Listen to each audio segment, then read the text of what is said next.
Bryan Casella's coming over. We're gonna do a video for his podcast and his YouTube channel, but at the same time with... Proof these before you go.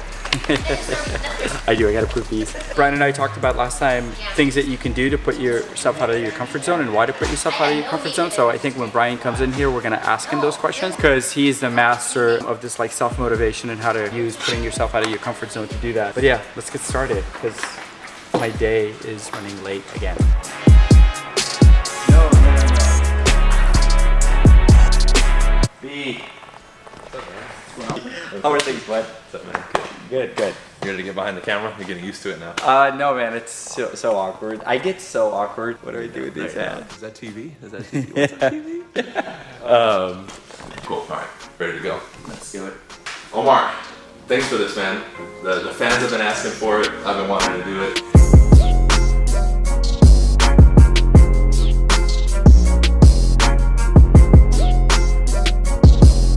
Bryan's a pro, dude. Are you kidding me? Like, I need to just hang out with him and like shadow him for a couple of weeks just so I can get some of his suave, aura. What I just said is so awkward, and I'm an eloquent guy saying the most awkward things ever.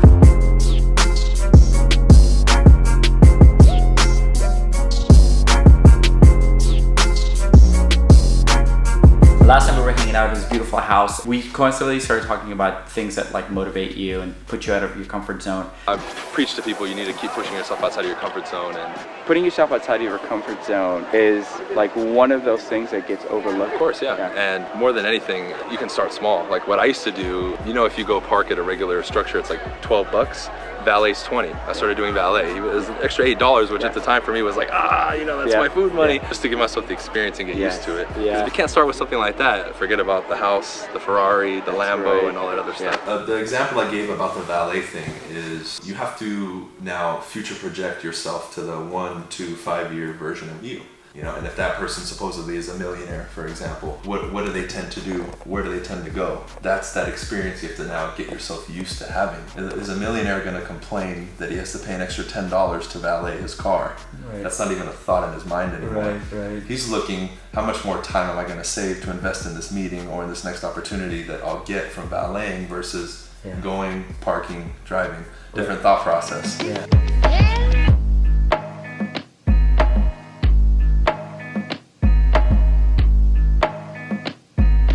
Make sure you get Tice.com in the back.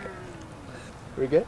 I talked about this on my podcast yesterday, actually. We consciously have to put ourselves outside of our comfort zone. I always tell people what's one thing you can do today and the next day and the next day that you can build on that will purposely put you outside of your comfort zone. Every time I travel, whether I'm at a hotel, anywhere, if I have an opportunity to exercise me getting rid of my fear of heights, like I'm still scared of heights. Not like before, but anytime I have the opportunity to push myself, dude, I could be like, the limit of the building could be like over there. And if I'm this close, I'm already feeling the anxiety. Yeah. So on purpose, I'll literally walk to the edge and look down and just hold it until the emotion starts to go away.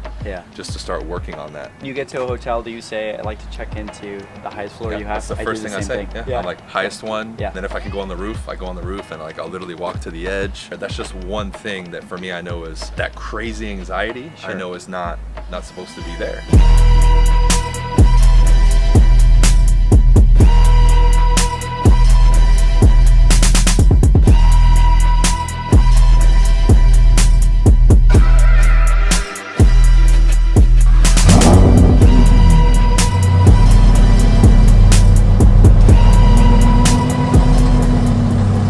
Another one, Bryan.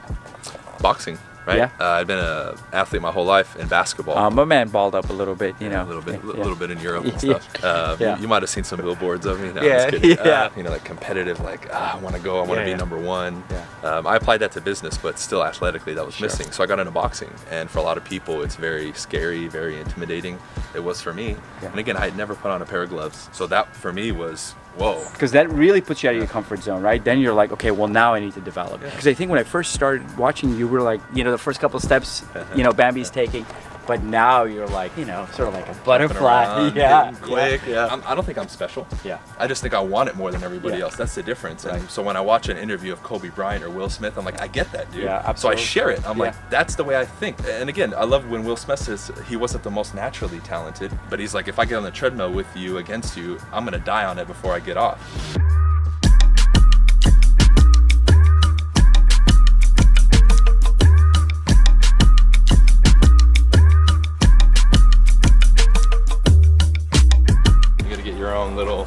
I do what I do. Yes, I Go to do. marvel at the beautiful engineering of the Ferrari. They can say, oh, who's this cool owner right here? But he has a lot of followers. He doesn't need it. One of the things that I do to put myself out of a comfort zone, and not sort of foolishly, but I try to financially think of something that I really, really want as like an actual goal, and then I go get it, even if I'm not like really comfortable like getting it just yet. I would always buy a car that was a little bit more expensive than I could really afford, and my thought process was I would rather earn more money to afford that as opposed to save my money, because then it motivates me every single day, right? It's one word. Yeah. Difference of one word. Save, earn. People will be like, oh, it's just a word. Yeah. But to me, that's everything, because that's the narrative to your story. Yeah. What I said earlier about 2, 3, 5 year version of you that's a millionaire. Yeah. He's gonna earn more money, create more revenue streams, and keep growing. He's not, okay, I gotta backtrack and save. And why was there more millionaires made after the crash in 2008 than any other time? Because when everybody else was retreating, they expanded. The one, you know? And absolutely. that's the way I went. Yeah. You think I was comfortable getting a Lamborghini when everybody told me you can't afford it, you'll never have one, Yep. you're crazy. Yeah.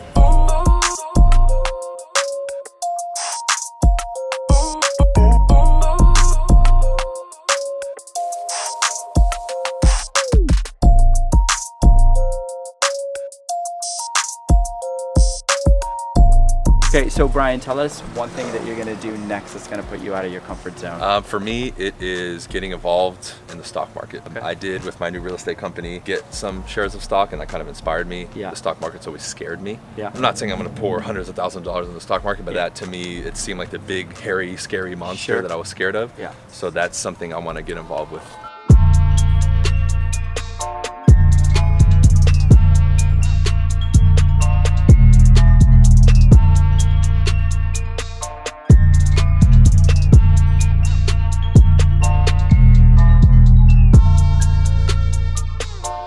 Did you get enough clickbait stuff? Yeah. Oh, All if we're right. both in it, bro, that screams clickbait. So Right? we're good. Yeah. We're good. Bryan, thank you for coming out here. Thank you so much. Always an awesome pleasure. But awesome having you. Beautiful car. You like it better without the wrap or with the wrap? I like it better without the wrap, but I like what you're gonna go with this neck. It's going to be lit. That's what the millennial is going to be lit, fam. You know he's not a millennial because he says that like that way. All right, guys, thank you for watching. Hope you learned a lot. Loved having Bryan over here. I'm gonna definitely link his YouTube channel. He's about to hit 100K for subscribers. For a business guy to hit 100K, it's a big deal. I know it's a huge inspiration to me. Thank you for sticking around and watching all this. If you like this video, please hit the subscribe button, the bell button. Be sure to follow Bryan. If you don't follow me on Instagram yet, please do that. And ASAP, right now. ASAP. Other than that, I hope you enjoyed it. Oh, let's do a mic outro. He did that to my camera one time. He like punched me in the face. He was like, I was like, dude, what the hell? That's why he started boxing, so he could get back. Yeah, that's what I told him.